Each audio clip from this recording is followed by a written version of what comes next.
Today we want to take another look at this function, a function that we know what it looks like. And let's just review what we're looking for. What I want to do is I want to use the first derivative to find some stuff out about our function. That's what we want to do. We've got this derivative thing. We learned how to take the derivative of all kinds of functions. And I want to think about how we can use this to analyze a function. One of the things that we talked about yesterday is that the sign of the derivative tells us the direction of the function. We have functions of a single variable, so we only got two choices. We got up and we got down. A function can increase or decrease, and then neither of those flat. So we got the three things that you do. Two of those things are going to happen over intervals. One of those things will be happening generally at a point. So those places where the function is changing direction, turning around, we're going to call those critical points. And so the first thing that we're going to do is we're going to look at a function. We're going to take the derivative, set it equal to 0, and solve. This will tell us where the function is flat, where the function is not increasing or decreasing. That's a place where the function might be changing direction. So a critical point is a point where the function might be changing direction. Not definitely is changing direction, but might be changing direction. Then once we have those critical points, we look in between those points and decide what the function is doing. So in that case, we can what we're doing is classifying each critical point as a local minimum, a local maximum, or neither of those. So I just kind of threw out these words yesterday, local minimum, local maximum. And what we're talking about with local minimum and local maximum is the lowest or the highest points in a small open interval, not necessarily small, but a small enough open interval around the point. Sometimes we refer to that open interval as a neighborhood. So it will be the highest point in an open neighborhood around the point. So notice that here's a point. This point is a local maximum, but there are other points on the function later on that have a higher value. So these points are higher than this local maximum, but this is the local maximum because it's the top of a hill. It's not the highest peak in the state, but it is the highest peak in the county. It's not the best player in the world, it's the best player in the league, or the best player on the team, or the best player in the city. So it's a local maximum.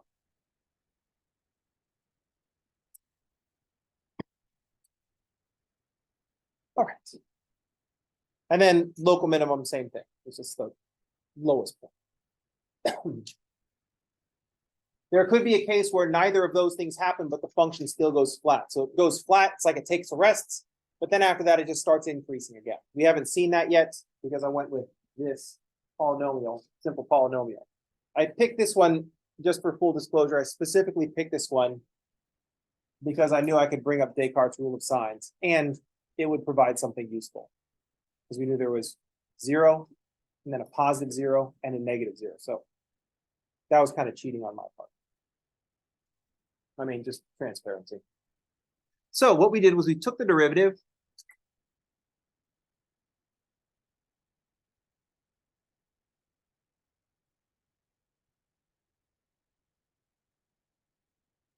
Set it equal to 0 and solved.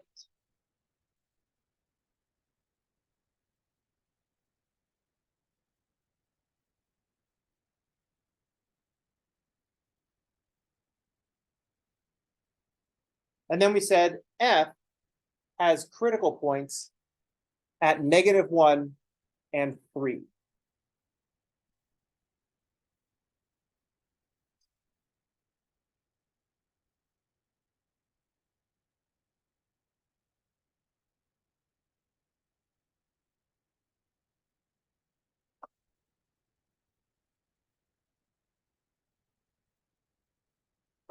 I want to say there's critical points here.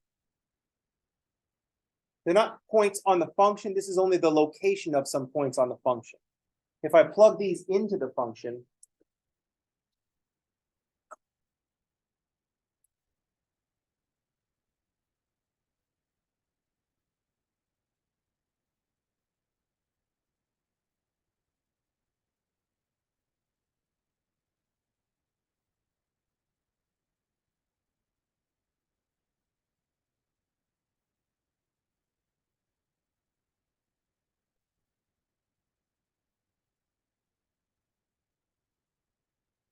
math. So it's going to be 27, 9 minus 9, so negative 9. And this is going to be a third. Stupid arithmetic. Negative a third minus 1 plus 3. So negative third plus 2. 2 and negative a third. That's not how we say that. 2 and negative a third is 1 and 2/3.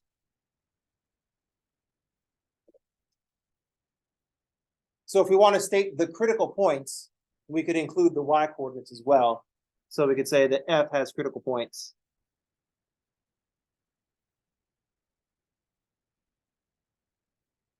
Negative 1, 1 and 2/3.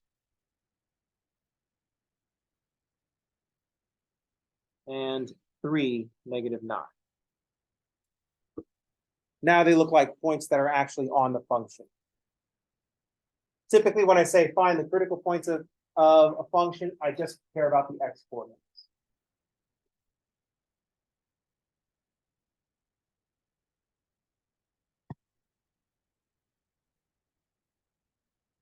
So the other thing that we want to do is classify each of these critical points. Yesterday, the way we classified these critical points was we thought about what this function had to look like.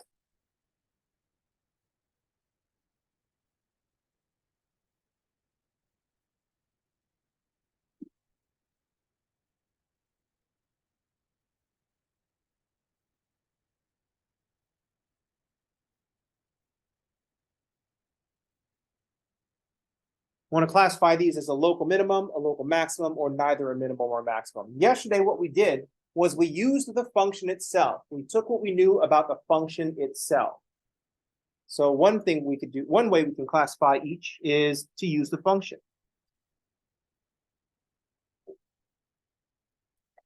That's what we did yesterday. So we know that the graph of the function had to look like this because of its polynomial form.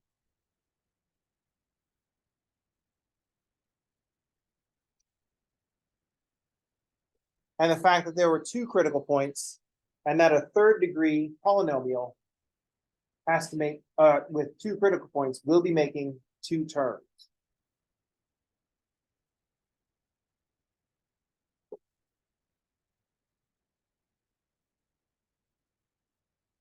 We also knew that the function was increasing as x goes towards infinity. So it must be the case that this negative 1, there's a local maximum at negative 1 and a local minimum at 3.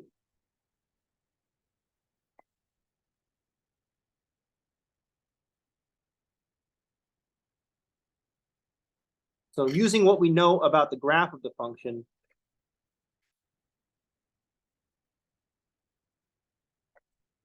we said F has local max or local min, that one comes first, negative 1, 5/3, and F has a local max at 3, negative 9, other way around.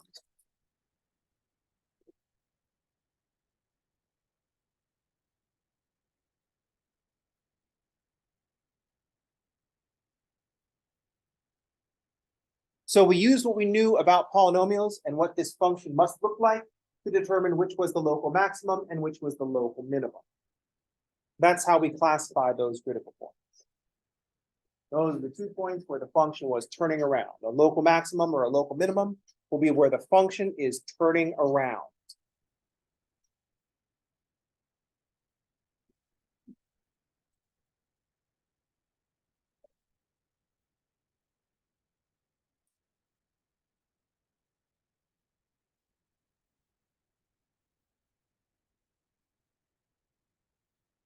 Where the function is changing direction from increasing to decreasing. That's a local max or a local min. The other thing that we could do, question? So this was using the function. Now we were able to do this because we had such a simple function to work with and we remembered all of our stuff about polynomials. All of it, right? Everybody, because I'm like, oh, Descartes' rule of signs. You're like, oh, yes, of course. I remember Descartes' rule of signs. Wait a minute, is there a quiz on Descartes' rule of signs today? And I'm like, oh, no. So you're like, oh, yeah, we remember that. But that's not our only option. What if I had a little more bit of it, a little bit of an exotic function? We can't just picture what it looks like in our minds. Well, we have other tools. Let's bring this up a level, or at least up a derivative level. Another thing that we can do is use the first derivative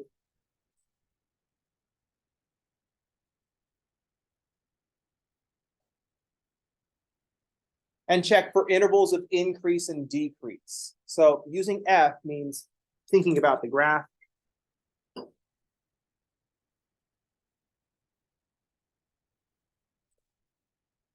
Using F prime, we're going to look at intervals of increase and decrease.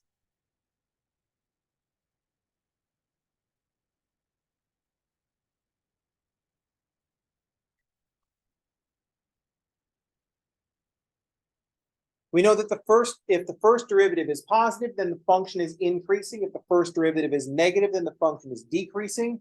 If there's a point where it switches, the sign of the derivative switches, then that means the function changes direction. So using F prime,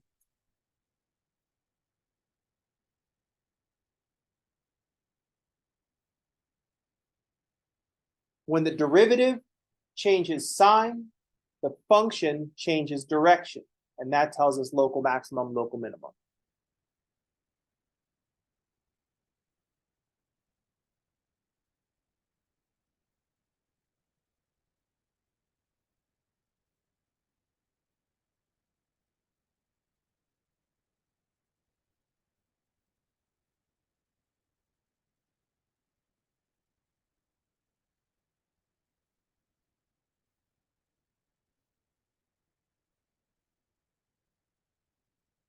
So using F prime to classify a critical point as a local maximum, a local minimum, or neither of those means to consider intervals of increase and decrease when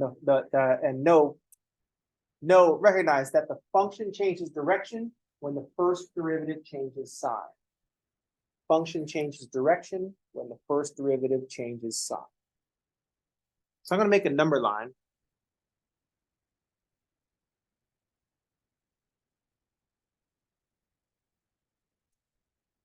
And on my number line, I'm going to put my two critical points.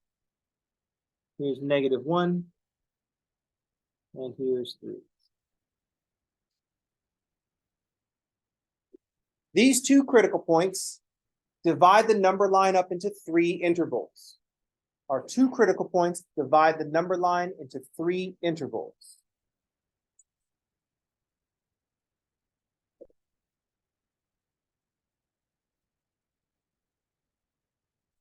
F prime is 0. F prime of -1 is 0. F prime of 3 is 0. So the -1 and the 3 make 3 intervals.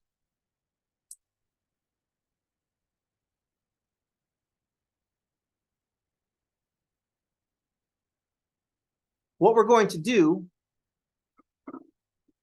is we're going to pick a value of x from each of those intervals and see whether the first derivative is positive or negative. Because remember, it should be the same for all the x in those intervals, because if it changes at some point, it would have showed up as a critical point. So the first derivative will be all positive or all negative between -1 and 3.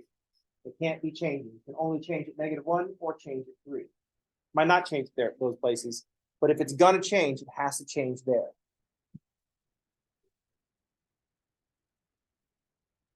I'm going to choose a value from each of those intervals and then drop it into our first derivative.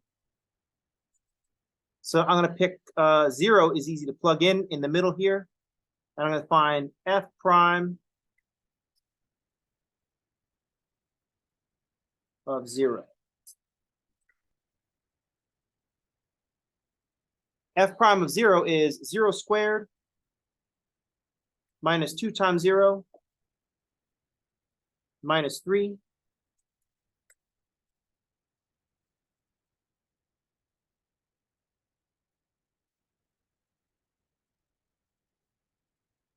So we found out that f prime is negative at 0. So f prime is negative all the way from -1 to 3.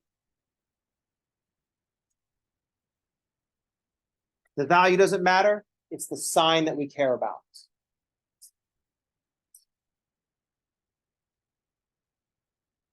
Now I just need to pick some values for some x's from before -1 and then another one from after 3. Now I could pick like -2, but -2 is too hard to plug in. I like to make life easy on myself. I'm going to go down here to -10. If you want to make your life difficult, well, obviously you want to make your life difficult. That's why you're going to school. So that's self-evident. Never mind. Let's plug in -10. If you want to plug in something weirder, then that's fine. I will not judge you.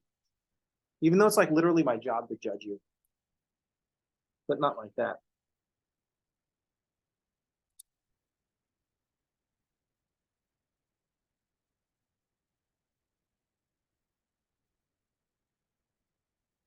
So here's why I like plugging in 10, because -10 squared is 100.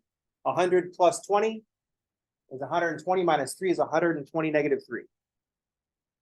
Most importantly, that's positive.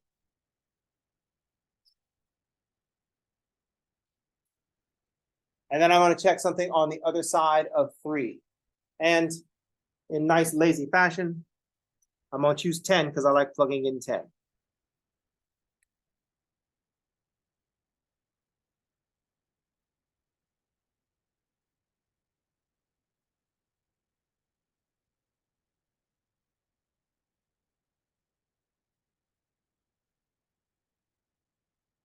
Once again, we see the great convenience of plugging in 10 because I've got 120 negative, 100 and -20, -3.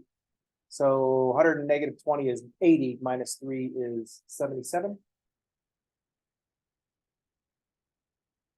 Which is also positive.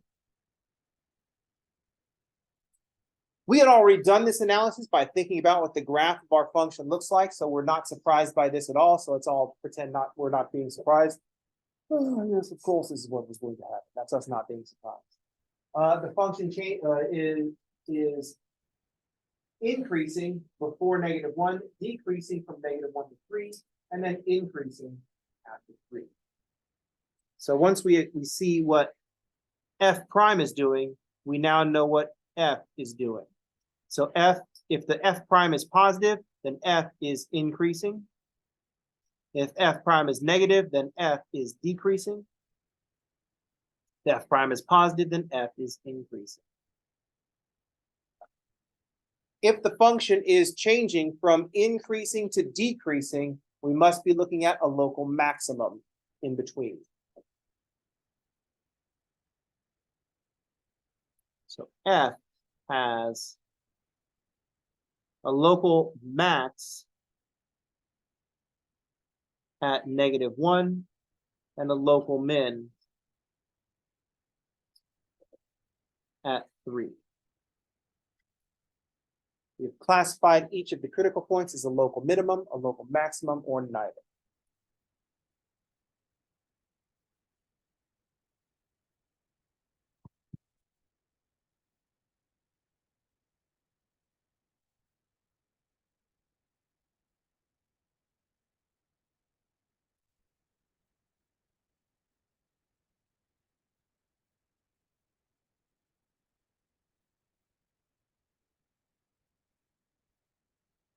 We can just pick a value from each interval because the derivative will be always positive or always negative on each of those intervals.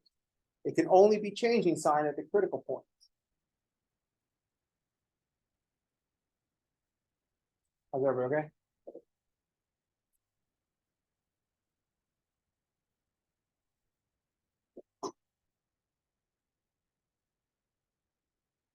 Any question? Just too simple? How simple this is. It's Calc 3 that's the easy one. Man, Calc 3 must be a breeze.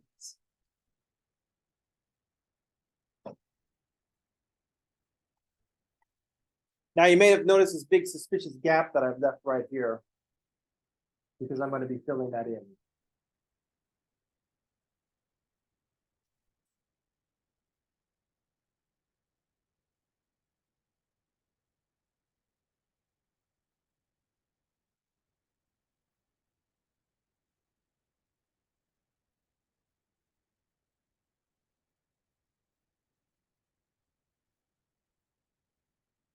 The other option that we have is to do more derivatives. Bring this up a level of derivative. Look at the second derivative and talk about concavity.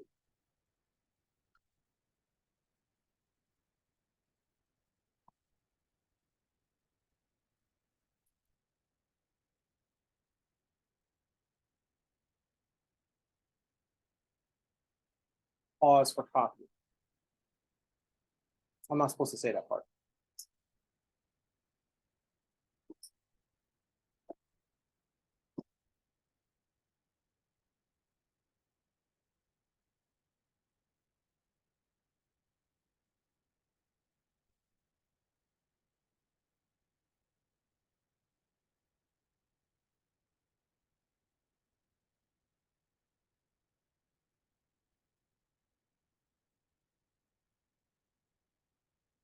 I was wondering if I was working off of the teleprompter, if I would pull a C3PO like that. I don't know if you remember, but in Return of the Jedi. It's like, and a gift. Gift? What gift? He was just like translating.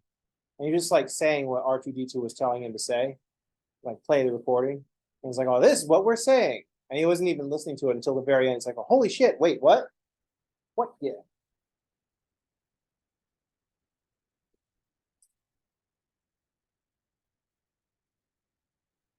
All right. Let's talk about the second derivative.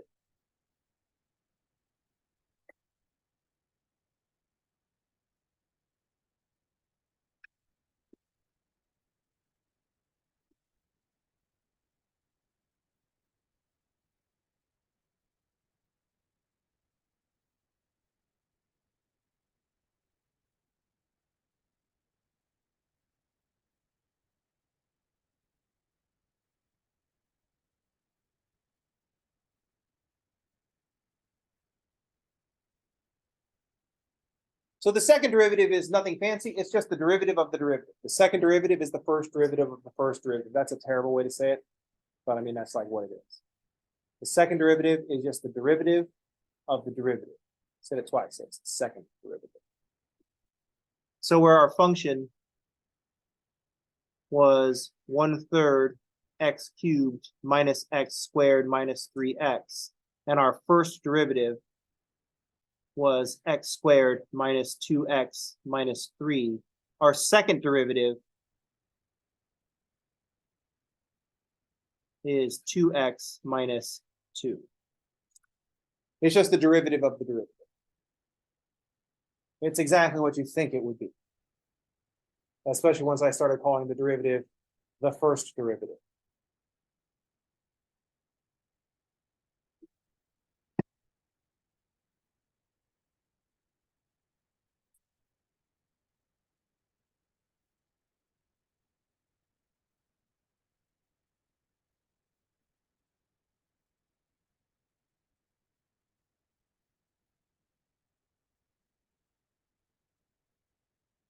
Just like war, this really opens it up as a concept, right? The First World War was just the war until the second one showed up. It's like, oh shit, this is the Second World War.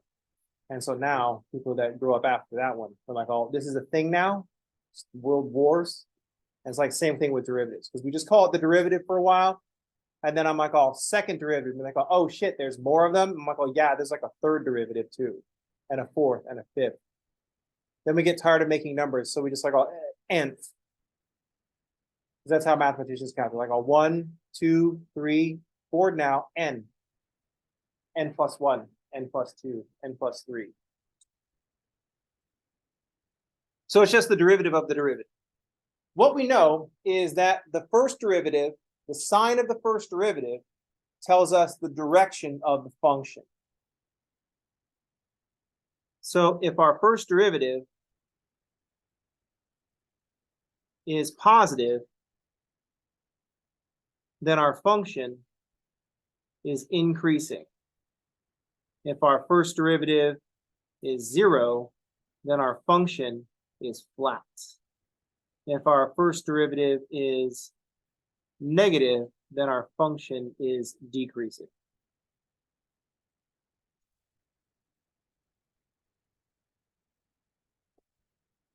If we move this over a derivative, the second derivative is just the derivative of the first derivative. So the sign of the second derivative will tell us about the direction of the first derivative. So these two things are connected.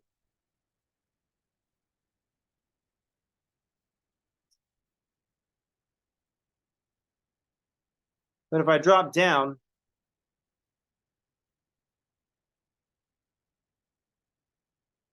if the second derivative is positive, this is going to tell us about the direction of the first derivative.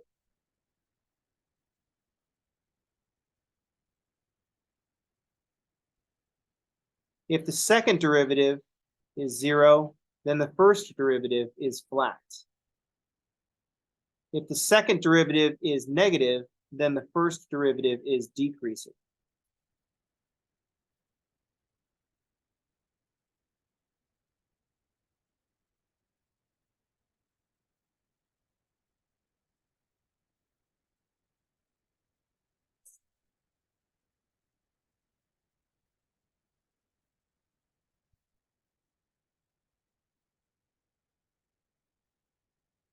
We had more space, I could put a third derivative over here, and the sign of the third derivative will tell us about the direction of the second derivative.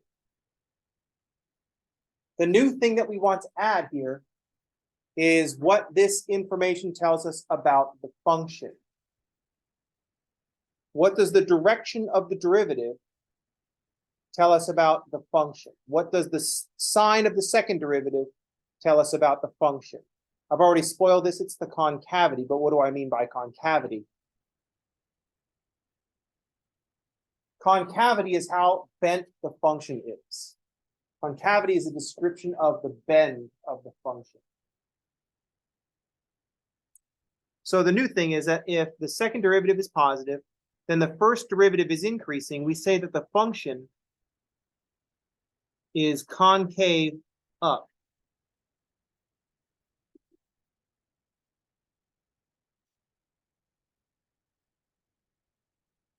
That's the new layer of information.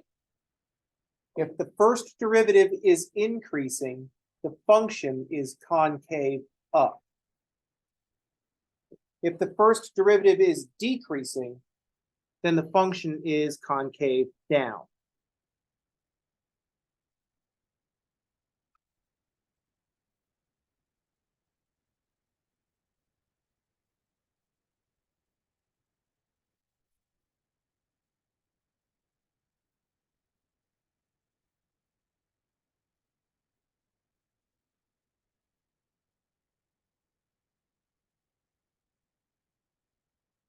If the first derivative is flat, then we don't have a fancy word for it. F is just neither concave up nor concave down.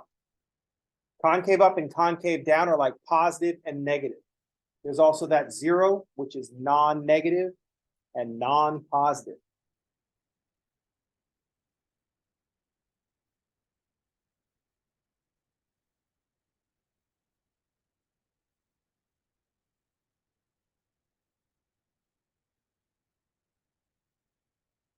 So concavity is going to be a description of how the function is bent. And the description is right here. If the f prime is increasing, then that's going to make a function that's concave up. So what we're going to see is that, let's suppose we have an increasing function and that the first derivative is increasing. The slopes are going to get higher. The slopes are going to be increasing. So if I have an increasing function, if I want it to be concave up, I draw it so that the slopes are getting steeper. That's increasing and concave up.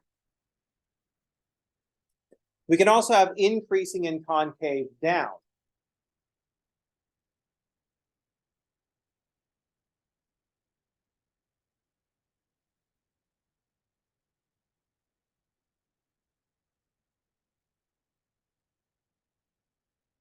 We can also have decreasing and concave up.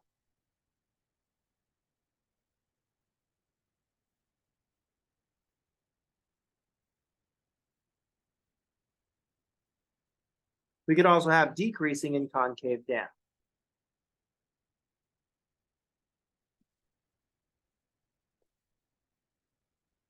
Here's the increasing column. Here's a decreasing column. Here's concave down. Here's concave up. It's telling us how the function is bent.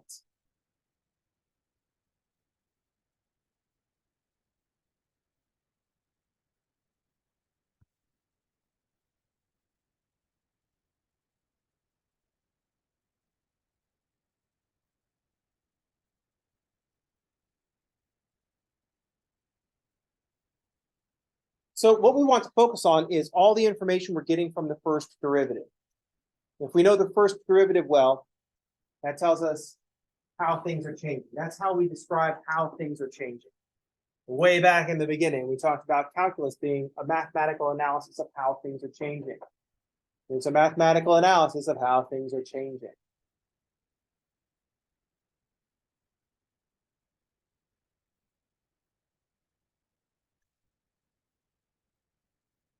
And we have intuitive ideas about how this works. Hey, how's math going? Terrible, but the first derivative is positive. So that means terrible, but things are getting better.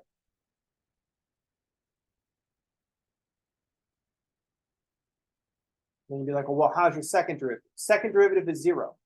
So they're just steadily getting better. Or it could be like, oh, things are getting better. The first derivative is positive, and the first derivative is increasing. Each day is not just better than the last one, but by a bigger margin. The amount of increase is increasing. Or maybe it's slowing down. It's like, well, first derivative is positive, but the increase is slowing down. All right. So getting better, but the amount of increase is slowing down. I can see that it's getting more difficult.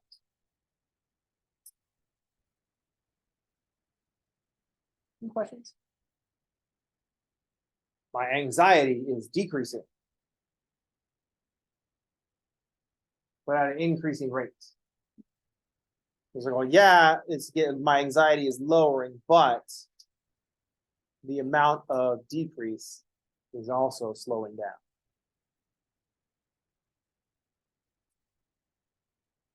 Your anxiety is decreasing and it's plummeting. My first derivative of anxiety is negative, and my second derivative of anxiety is also negative. So I'm probably headed for a manic state. Yay! But I don't know.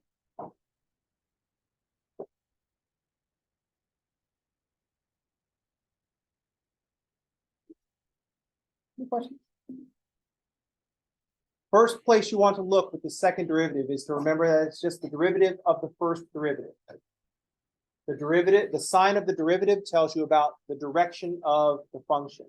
Second derivative is the direction. The sign of the second derivative will tell you about the direction of the first derivative. The new thing is that the direction of the first derivative will tell you about the concavity of the function. We got sign, direction, and concavity. Sign, direction, and concavity. Any questions? How's everybody okay?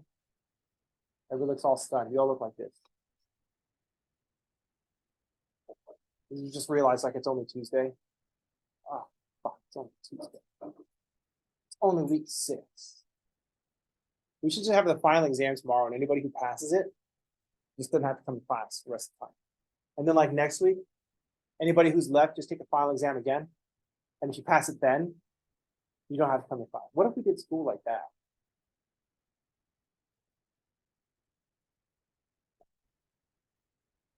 See, this is why it would never work. One of the things that the funding cares about is how often you're here.